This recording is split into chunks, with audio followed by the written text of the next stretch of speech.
प्रशिक्षण शिविर के दूसरे दिन किए जा रहे हैं विभिन्न विषयों पर 7 सत्र आयोजित। सूरजकुंड में आयोजित किए जा रहे 3 दिवसीय प्रशिक्षण शिविर के आज दूसरे दिन देर शाम तक 7 सत्र आयोजित किए जा रहे हैं, जो विभिन्न विषयों पर आधारित होंगे, जिनमें मुख्य रूप से आत्मनिर्भर भारत, भाजपा शासन के 8 साल में लोगों के जीवन में आया बदलाव, अमृत काल की तैयारी, घर घर राष्ट्रीय ध्वज आदि विषय मुख्य रूप से रहेंगे। शिविर में पहुंचे केंद्रीय राज्य मंत्री कृष्णपाल गुर्जर, स्वास्थ्य मंत्री अनिल विज, प्रदेश अध्यक्ष ओपी धनगड़ और विधायक नरेंद्र गुप्ता ने आज शिविर में रखे गए विषयों पर जानकारी दी। सर, आज का आपका मुख्य वक्ताओं में से हैं और 8 साल में जीवन में क्या बदलाव आ रहे हैं लोगों के, इसके बारे में थोड़ा सा देखिए। पिछले 8 साल में मोदी जी के नेतृत्व में केंद्र में जो बदलाव देखने को मिल रहा है, 8 साल पहले सुबह उठते थे तो समाचार पत्रों में कोई ना कोई घोटाला होता था। आज कोई समाचार पत्र में इस तरह की खबर सुनने को नहीं मिलती और हर क्षेत्र में गरीबों के जीवन में, किसानों के जीवन में, मजदूरों के जीवन में, महिलाओं के जीवन में, छात्रों के जीवन में, उद्योगपतियों के जीवन में, सैनिकों के जीवन में इतने बदलाव आए हैं। अब सिर्फ गरीबी हटाओ का नारा नहीं दिया था, गरीबों के लिए योजनाएं बनाकर उसका सैचुरेशन किया जाता है, 100% उसका इम्प्लीमेंटेशन। ये मोदी सरकार की जो संकल्प से सिद्धि है, 100% लाभार्थी को जो योजना बनी उसका लाभ मिले। तो ये सारी बातें विस्तार से तो मैं बताऊंगा, लेकिन इन 8 सालों में चाहे वो देश का सम्मान हो, देश का खजाना हो, देश की सीमाएं हो, सब सुरक्षित हुई हैं और आम आदमी को उसकी ज़रूरतों के हिसाब से उसको वो सारी चीज़ें मिली हैं जिसके वो हकदार थे। और जो बीच में दलाली थी, करप्शन था, उस पर कैसे वार किया जाता है, वो डीबीटी से और जैम के माध्यम से उस लीकेज को भी समाप्त किया गया है। तो लोगों के जीवन में बहुत बड़ा, हर वर्ग के जीवन में बदलाव आया है और उस एक एक चर्चा पर आज मैं चर्चा करने वाला हूं कि पिछले 8 सालों में जो बदलाव देखने को देश में मिल रहा है, चाहे वो इंफ्रास्ट्रक्चर का क्षेत्र है, चाहे वो इंफॉर्मेशन टेक्नोलॉजी का क्षेत्र है, चाहे गांव-गांव में वो फाइबर केबल बिछाने की बात है, चाहे वो यूनिवर्सिटी, आईआईटी, आईआईएम, एम्स, विश्वविद्यालय इतनी बड़ी संख्या में बनाए हैं। पहले मेट्रो 5 शहरों तक सीमित थी, आज 27 शहरों में मेट्रो चली गई। आज पहले हवाई अड्डे 74 थे, आज 140 हो गए। आज ज़िले ज़िले में आप देखेंगे पासपोर्ट ऑफिस हो गए। आज हाईवे 12 किलोमीटर नहीं 38 किलोमीटर पर डे बनते हैं। मतलब क्षेत्र जो पूरे देश में जो बदलाव देखने को मिला है वो सबके सामने है और तेज़ी के साथ विकास हुआ। सर, कार्यकर्ताओं को अलग अलग विषयों पर अलग अलग नेता अलग अलग बात रख रहे हैं और यहाँ बात भी रखी जाती है और उसके बाद फिर प्रश्न पूछने के लिए भी समय दिया जाता है। जो कार्यकर्ताओं की शंकाएं होती हैं उनका उसमें उत्तर दिया जाता है, उनको क्लियर किया जाता है। मुख्य रूप से ये जो शिविर है, यहाँ पर जो पार्टी की रीति नीति है उसके बारे में बताया जाता है। सर, जीत की हैट्रिक का शंखनाद माना जाए इस प्रशिक्षण शिविर को? देखिए, ये जो है ये मैंने आपको बताया कि ये प्रशिक्षण शिविर है, ये हमारे संगठन में समय समय पर लगते रहते हैं। ये इसका कोई चुनाव से कोई ताल्लुक़ नहीं है। ये तो लोगों का जो बौद्धिक ज्ञान है वो अपडेट रहे और लोगों को जो पार्टी की नीतियां हैं उन पर वो अनुसरण करते हुए आगे बढ़े, इसलिए ये लगाया जाता है। मंत्री जी, जिस तरीके से देखा जा रहा है कि बीजेपी लगातार कोशिश करती थे अपने कार्यकर्ता को बूथ स्तर पर मजबूत करने की, प्रशिक्षण के बाद क्या लगता है कार्यकर्ताओं में और कितनी ऊर्जा मिलेगी? कार्यकर्ता और ऊर्जा मिलेगी। यहाँ पर जो सीख के जा रहे हैं वो आगे जाके और कार्यकर्ताओं को बताएंगे और लोग विचारधारा के साथ जुड़ेंगे। लोगों का जो विचारधारा के साथ जोड़ना होता है, ये मुख्य ध्येय होता है।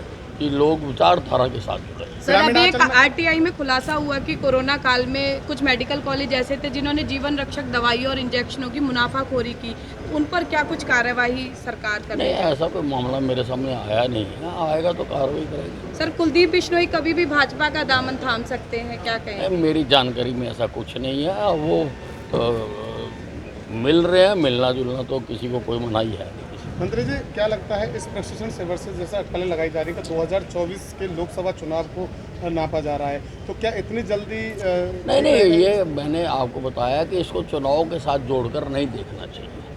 ये अभी कोई चुनाव सामने नहीं है और चुनाव को देख के चुनाव की नीति पर कोई विचार ऐसा यहाँ कुछ नहीं है।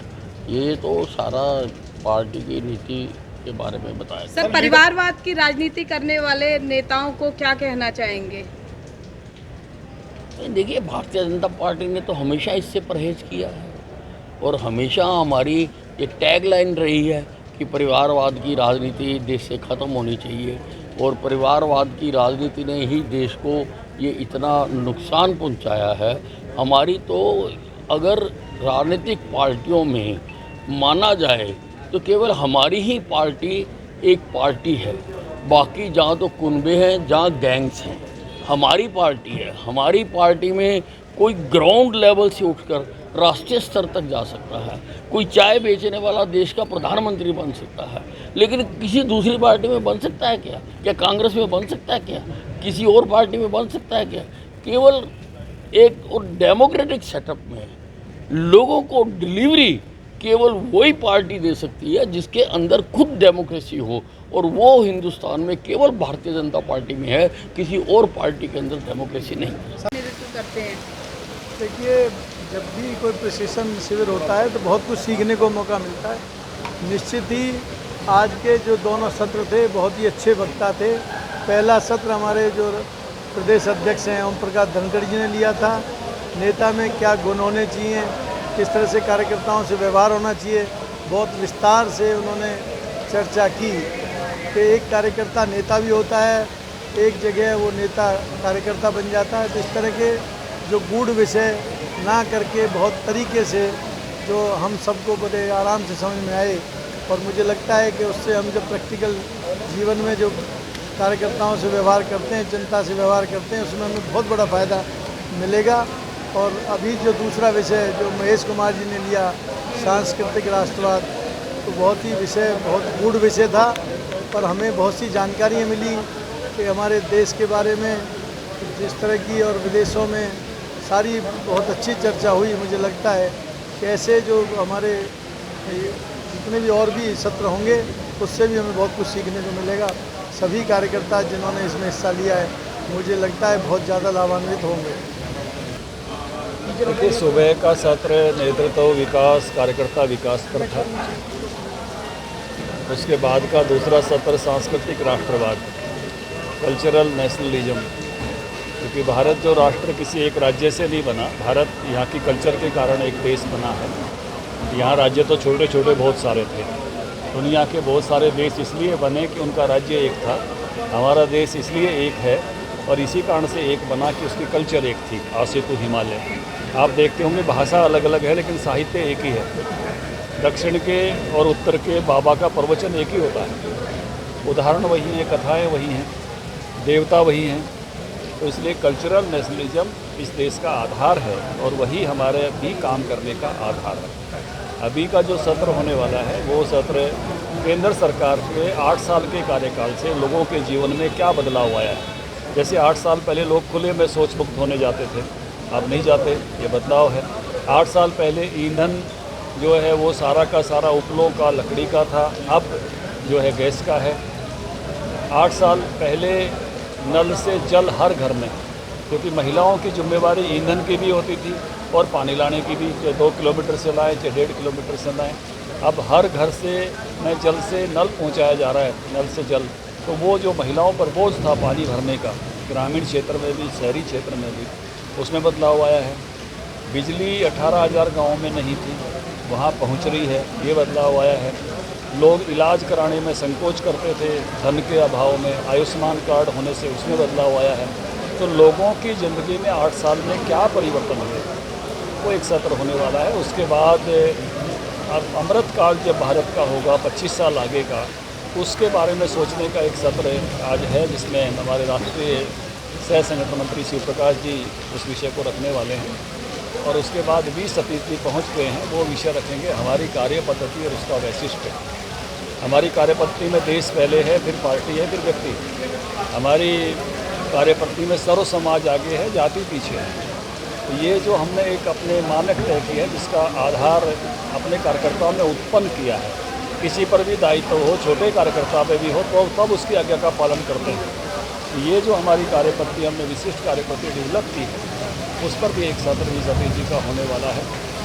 उसके बाद राष्ट्रीय कार्यकारिणी के जो डिसीजन हुए हैं हैदराबाद में, उसकी जानकारी जो हमारे संगठन मंत्री रविंद्र राजू जी और राष्ट्रीय कार्यकारिणी के सदस्य सुनीता दुग्गल जी और संदीप सिंह जी, वो देने वाले हैं कि हैदराबाद के फैसले क्या क्या हुए हैं। और देर रात को भोजन के बाद हमारे कुछ सीनियर कार्यकर्ता, जिनको काम करते करते लगभग 50 साल हो गए, 40 साल हो गए, ऐसे अपने ज़िंदगी के अनुभव सुनाएंगे। रामविलास शर्मा जी, गुलशन भाटिया जी, उनका अनुभव कथन होगा। सर, आज आपके द्वारा कहा गया कि जो पार्टी जनता के एजेंडों पे चलती है वो हमेशा जीतती है, तो क्या आपके एजेंडे रहे? विकास के एजेंडे पर हम 2014 में आए थे। गुजरात मॉडल हमने पूरे देश में बताया था और 19 में हमने कुछ नए मानक खड़े किए, जिसकी चर्चा मैं अभी केंद्र सरकार की उपलब्धियों के रूप में कर रहा था। विकास सब आगे बढ़ने वाली एक प्रक्रिया है और कुछ ऐसे मुद्दे थे जो देश के बहुत वर्षों से पेंडिंग मुद्दे थे। 370, राम जन्मभूमि पर मंदिर बनना, 3 तलाक जैसा विषय, तो ऐसे बहुत सारे नए विषय भी जो है इस समय में हमने जो है उनका समाधान किया है, उस पर आगे बढ़े हैं। तो हम जो जनता के हृदय के छूटे हुए विषयों को लेकर आगे बढ़ता है, वही दल आगे बढ़ता है। विश्व स्तरीय चिकित्सा सुविधाओं से युक्त JP diagnostics radiology and pathology centre, Mathura का पहला complete radiology and pathology diagnostic facility से सुसज्जित। Doctor Deepak Agarwal and doctor Nidhi Agarwal, JSR tower, Govardhan crossing, NH 90, Mathura.